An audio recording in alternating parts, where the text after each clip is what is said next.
So when you look at the historical Jesus, and just in its broad senses, you don't have to argue for inerrancy, though I believe that. You just have to make the point, or just that the historical accounts there, in those 4 accounts, gives you a pretty good sense of what Jesus is like. Well, he's pretty amazing. And one has to draw the conclusion, and this is an account you've heard before, or a way of arguing. The ancient called it Kurdusker homomalis, either God or a bad man. No middle ground, C.S. Lewis points out. But the idea is Jesus was either right or he was wrong about his claims about himself. If he's right, he's right. He is the Son of God. He is the resurrection and the life. He is the, et cetera, source of salvation for the world.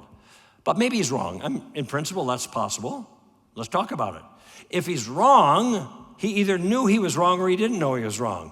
Notice the way I'm dividing this up in not contrary, but contradictory categories. It's either this or this, either A or non-A. There's no middle ground, okay? It's the law of excluded middle if you're doing all the reason stuff, all right?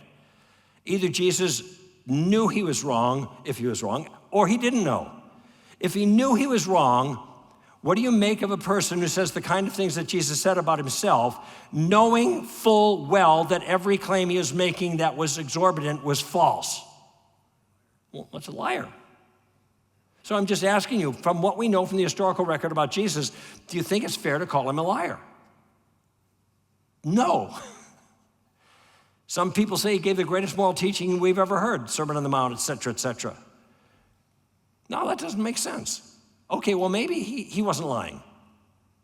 Maybe he thought he was the resurrection and the life, bread of life, living water, the Alpha and the Omega. He who believes in me shall live. He who does not believe, the wrath of God abides on him. You know, all of that stuff. Who says that and believes it's true when it's not? Crazy people. This guy's certifiable.